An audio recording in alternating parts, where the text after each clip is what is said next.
Hello आणि नमस्कार friends, मी doctor ज्योती आपल्या सर्वांचं दिव्य ज्योती यूट्यूब चॅनलवर आज परत एकदा स्वागत करते. आणि हा व्हिडिओ खूप वेगळ्या प्रकारचा आहे. बऱ्याच दिवसांपासून हा विषय मला सांगितला जातोय, म्हणजे जवळपास 2-3 महिने तरी नक्कीच झाले असतील, पण वेळ अजिबात पुरत नाही. बरीच कामं असतात, बऱ्याच गोष्टी असतात, बरीच रीडिंग, हीलिंग कोर्सेस, बरंच काही चालू असतं. पण आज थोडासा तरीही कसाबसा वेळ मॅनेज करून सगळ्या गोष्टी जुळवून आणून हा व्हिडिओ मी आपल्यासाठी आणलेला आहे. हा व्हिडिओ किंवा हा रीडिंग नेमकं कशाच्या बाबतीत असणार आहे ते आधी मी सांगते. प्रत्येकाच्या आयुष्यामध्ये वेगवेगळ्या प्रकारच्या परिस्थिती आलेल्या असतात आणि काही परिस्थिती खूप काळ राहतात, जातच नाही आहेत, रिपीट होतंय सगळं असं वाटतं आणि त्रासदायक परिस्थिती तशीच पडून राहते. आणि जसं आकाशिक रेकॉर्ड रीडिंग माझ्याकडून घेतात, खूप जण घेतात, तर त्यामध्ये काही जणांचे असेही असतात प्रश्न, की माझं आत्ता नेमकं काय असं कार्मिक लेसन आहे किंवा मग काय कार्मिक पॅटर्न सुरू आहे माझ्या आयुष्यामध्ये, जो मला समजून घ्यावा लागेल आणि या परिस्थितीतून बाहेर पडावं लागेल. असं कुठलं कार्मिक लेसन आहे माझा, जो मला शिकणं गरजेचं आहे, ज्यामुळे ही परिस्थिती माझी बदलत नाही आहे. तर ही रीडिंग अशासाठीच असणार आहे.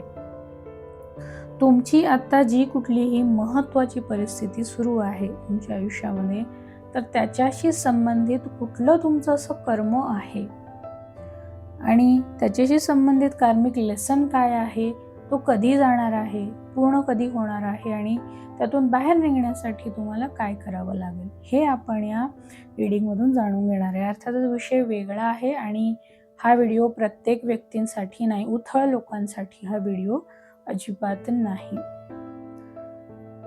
तर जे यांची स्पिरिच्युअल अवेकनिंग किंवा स्पिरिच्युअल जर्नी सुरू आहे किंवा ज्याला कर्माबद्दलचं व्यवस्थित ज्ञान आहे, अशा सगळ्या व्यक्तींसाठी आहे आणि ज्यांना खरं स्वतःवर काम करायचं आहे, आपली आध्यात्मिक प्रगती करायची आहे, अशा सगळ्यांसाठी हा व्हिडिओ आहे. जर आपण अजून चॅनलला सबस्क्राईब केलं नसेल तर चॅनलला सबस्क्राईब नक्की करावं आणि जर पहिल्यांदाच आला असेल तरीसुद्धा सबस्क्राईब करावं, कारण चॅनलवर खूप वेगळ्या प्रकारची माहिती, मेडिटेशन व्हिडिओज पब्लिश होत असतात. आणि सगळ्यात महत्त्वाचं की रीडिंग हे कलेक्टिव्ह असतं, म्हणजेच खूप लोकांची एनर्जीशी कनेक्ट करून रीडिंग दिलेलं असतं. त्यामुळे असं कधी होतं की एखादी गोष्ट आपल्याला मॅच होत नाही, वेगळी आहे, तर ती दुसऱ्याला होत असते, तर ती दुसऱ्यासाठी सोडून द्यायची आणि आपल्याला जेवढं मॅच होतं, आपल्यासाठी जेवढं काही आहे ते ऐकायचं आणि फॉलो करायचं आहे. तर आपल्याला करायचं काय आहे, ते 3 फाईल्स आहेत. तर तुम्हाला यातलं कुठलंही एक निवडायचं आहे. डोळे बंद करा, विचार करा आपल्या सिच्युएशनबद्दल आणि त्यानंतर सगळ्यात आधी कुठली फाईल दिसेल ते तुम्हाला चूज करायचं आहे. 1 नंबर, 2 नंबर आणि 3 नंबर. चला, तर मग ज्यांनी 1 नंबर निवडलेला आहे, बघू तुमच्या आयुष्यात काय सुरू आहे आणि कुठलं कर्म आहे, काय कार्मिक लेसन तुम्हाला शिकायला सांगितलं जाते, की जे पूर्ण झाल्यानंतर तुमच्या आयुष्यामध्ये बदल घडायला चालू होते.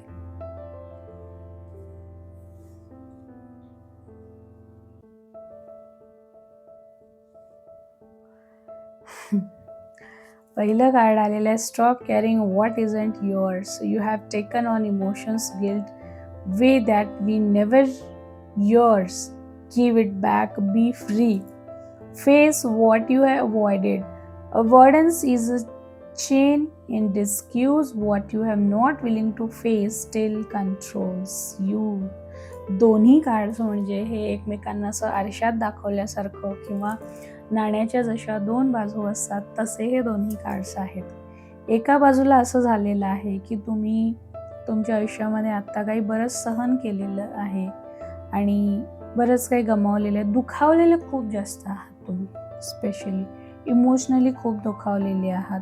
कोणी तुमच्यावर बरेचसे आरोप केलेले आहेत, खोटे आरोप, आळ केले तुमच्यावर आलेले आहेत, दुसऱ्यांची काळजी आहे किंवा मग काहीतरी आपल्याकडून चुकीचं कधीतरी घडलं तर मग त्याचं गिल्ट कायमस्वरूपी आहे. खूप काही असं तुम्ही साठवून ठेवलेलं आहे आणि ते सगळं ओझं भूतकाळातलं सगळं ओझं तुम्ही अजून घेऊन चालते आणि वेळेनुसार त्याचं वजन जे आहे ते वाढत चाललेलं आहे आणि त्यामुळे तुम्हाला बरेचसे हेल्थ इश्यूज पण मला इथे झालेले दिसतात आणि त्याचं मेडिकली डायग्नोस होत नाही आहे की नेमकं तुम्हाला झालं आहे काय. तर तुम्हाला इथे हेच सांगितलेलं आहे, मला त्याने असंच म्हटलं, असं कसं म्हणू शकतो, मी एवढं काही केलं किंवा माझा एवढा विश्वास होता, मला धोका कसा काय दिला. बरंच काही अशा घटना असतात. तर असं हे बरंच काय काय तुम्ही घेऊन बसलाय. दुसऱ्यांचं बोललेलं, कोण म्हणतं तुझा रंगच असा आहे, तू दिसायलाच असं आहे किंवा तुझे केस असे का आहेत, तू स्वतःकडे लक्ष का देत नाही, तुझं नाकच असं आहे. जे काही आहे असं बरंच काय काय तुम्ही सगळं साठवून ठेवलंय, अगदी जपून ठेवलंय ते सगळं असं. तर ते तुम्हाला काढून टाकण्यासाठी बरेचसे ट्रिगर दिले जात आहेत. हे ओळखा. सध्या तुमचा हा फेज आहे की जे काय काय आहे, जे त्रासदायक तुम्ही साठवून ठेवलंय ते सगळं टाकून द्यायचं. हे माझं नाही आहे, दुसऱ्यांचं आहे. म्हणजे दुसऱ्यांनी कोणी काही बोललेलं आहे म्हणून ते ओझं मी घेऊन चाललोय, हे असले प्रकार जे आहेत ते सोडून द्यायचे. याशिवाय दुसरं काळ सांगते की जे तुम्ही आत्तापर्यंत फेस करण्यासाठी घाबरताय, त्याला फेस करण्यासाठी तुम्हाला सिच्युएशन दिली जाते, म्हणजे ज्याची भीती आहे त्याला सामोरं जायचं आहे. जसं मी म्हटलं की कोणाला रंगावरून बोललं जातं, कोणाच्या चेहऱ्यावर पिंपल्स असतात, खड्डे असतात किंवा केस व्यवस्थित नसतात, कोणाच्या नाकावरून असतं किंवा कोणाची सॅलरी कमी आहे किंवा अर्निंग कमी आहे किंवा आजकाल इंग्लिशला नको तेवढं जेवढं महत्त्व देऊन ठेवलेलं आहे, तर त्या गोष्टीवरून कमी आखणं आहे की इंग्लिश येत नाही मला, तर ती भीती आहे किंवा मला ड्रायव्हिंग करता येत नाही, पोहता येत नाही किंवा समूहासमोर मला बोलता येत नाही किंवा लोकांची गर्दीची भीती वाटते, सापाची भीती वाटते, अंधाराची भीती वाटते. असं जे काही आहे, जे तुम्ही अवॉइड करताय त्याला सामोरं जायला तुम्हाला सांगितलं जाते आणि म्हणून तुमच्या आयुष्यातली आत्ता परिस्थिती आहे.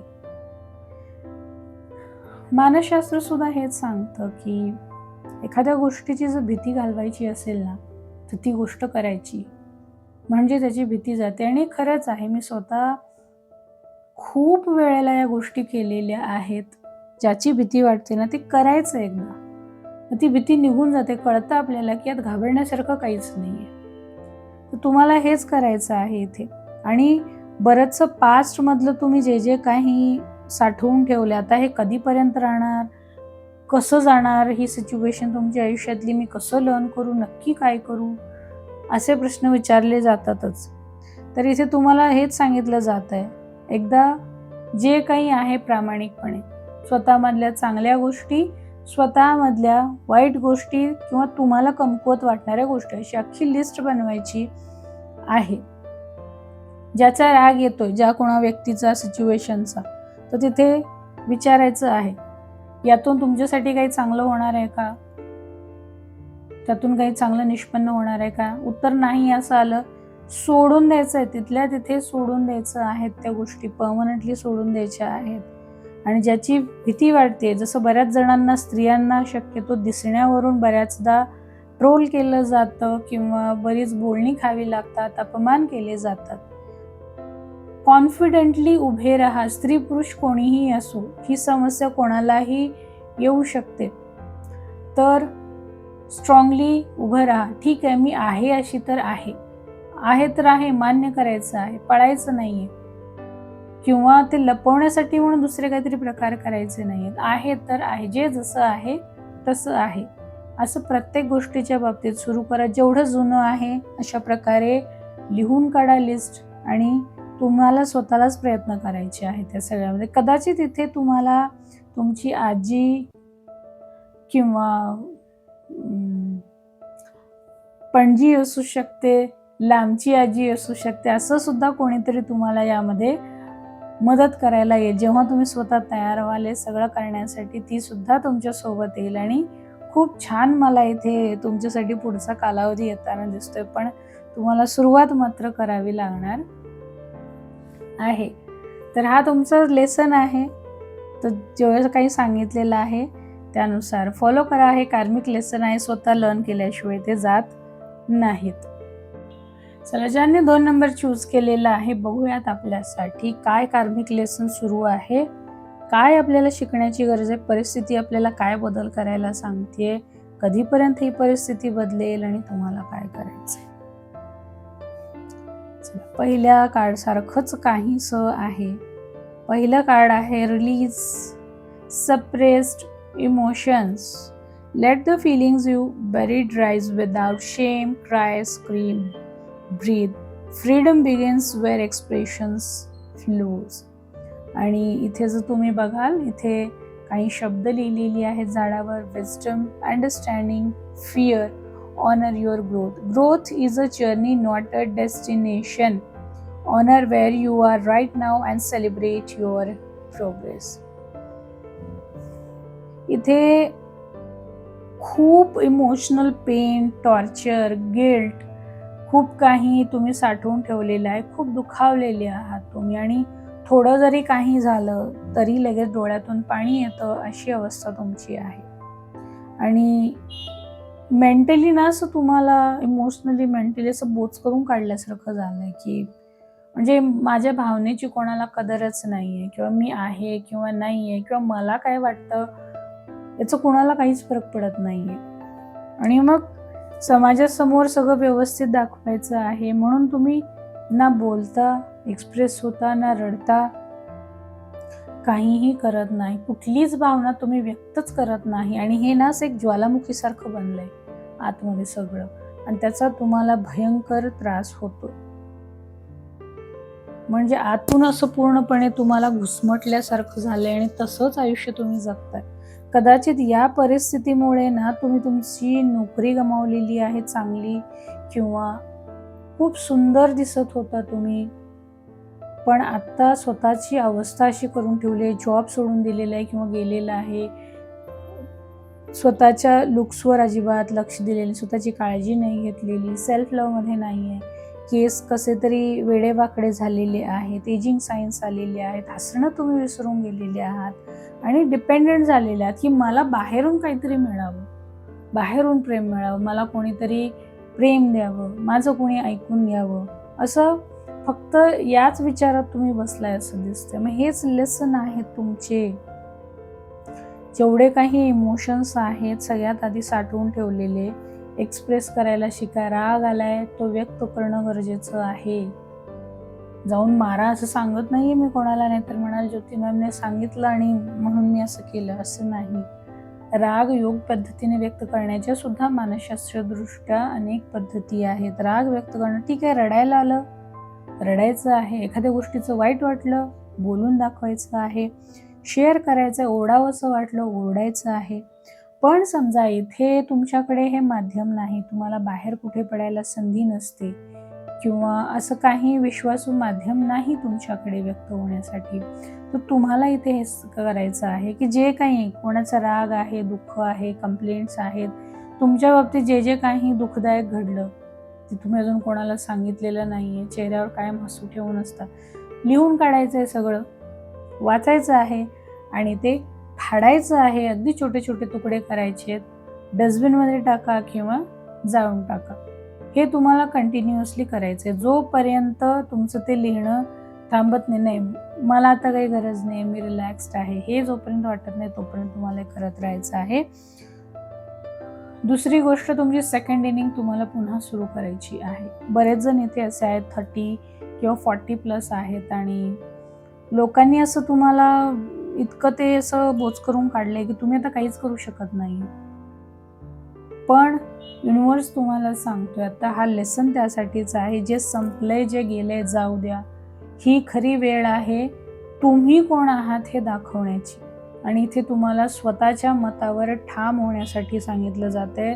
स्वतःची मतं ठामपणे मांडणं, निर्णय घेणं हे तुम्हाला युनिव्हर्स सांगतोय. त्यासाठी तुम्हाला पुश करतोय. तुम्हाला तुमच्यासाठी काय चांगलं आहे ते निवडायचं आहे आणि त्यासाठी ते तुम्हाला स्पष्टपणे बोलणं खूप गरजेचं आहे. जे काही घडलेलं आहे ते सांगणं, सगळ्या गोष्टी खूप गरजेच्या आहे. कारण जर तुम्ही जॉब सोडून दिलेला होता किंवा बिझनेसमध्ये ॲक्टिव्ह होता, चांगलं तुमचं स्वतःचं नेटवर्क होतं, सर्कल होतं तुमचं, तुमची स्वतःची काम करण्याची पद्धत होती ते पुन्हा सुरू होण्याचे खूप चान्सेस आहेत आणि त्याच्यासाठी तुम्हाला तयार केलं जात आहे.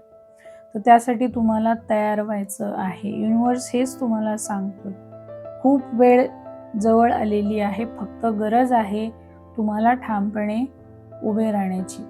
तर कशा प्रकारे तुम्हाला हे रेझोनेट झालेलं आहे मला नक्की सांगा आणि भेटूयात पुढच्या व्हिडिओमध्ये. ज्यांनी 3 नंबर चूज केलेला आहे, बघू आपल्या आयुष्यामध्ये जी काय आता सिच्युएशन चालू आहे, तर तुमचा कुठलासा कार्मिक लेसन सुरू आहे जे युनिव्हर्स तुम्हाला शिकण्यासाठी सांगतोय. तो कधी संपणार आणि त्यासाठी काय करावं लागेल, हा एक प्रश्न मात्र कायम असतो की कधी संपणार, कधी होणार, कधी येणार, पण त्याच्यासाठी काय करावं लागेल हे खूप कमी जणांचं विचारणं असतं. इथेही असंच आहे. सेकंड पाईल सारखं खूप दुखावलेलेच आहात तुम्हीही. कदाचित कोणीतरी विश्वासघात केलेला आहे, तुमच्या प्रेमाचा विश्वासघात केलेला आहे आणि हे एकदा नाही, स्पेशली या पाईलच्या बाबतीत मल्टिपल रिलेशनशिपमध्ये फसवणूक दिसते. ते मेल असो किंवा फिमेल असो, खूप वाईट पद्धतीने प्रत्येक वेळी तुमचा गैरफायदा घेतलेला आहे, सर्वार्थाने गैरफायदा.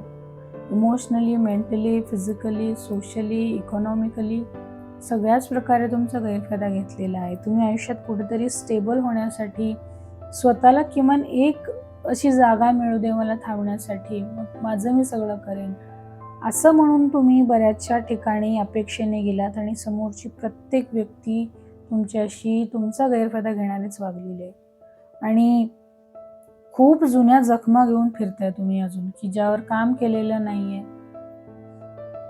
फक्त आठवणी आहेत रिपीट होणारी, असं का झालंय, असं का झालं, मीच का.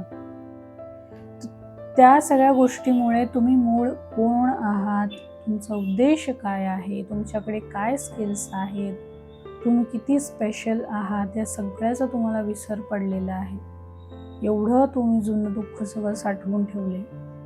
तिथे कार्ड तुमच्यासाठी आलेला आहे, recognise relational wounds. Not every scar came from cruelty, some came from absence, silence or unmet needs. Name what hurt you. इथे मेजर असंच रिलेशनशिपचेच इश्यूज आहेत. काही मॅरिड सुद्धा आहेत इथे आणि पार्टनरकडून खूप वाईट पद्धतीची वागणूक मिळते. म्हणजे तुम्ही आहात की नाही मॅटर करत नाही.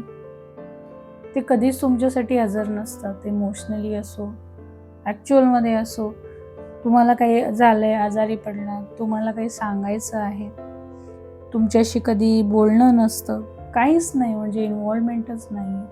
फक्त दिसायला समाजाचं नातं दिसतंय लग्नाचं, पण तुमच्याशी काहीही अटॅचमेंट इथे नाही. तर तुम्हाला युनिव्हर्स हे सांगतोय की ही सुद्धा क्रुएल्टी आहे, हा सुद्धा छळच आहे.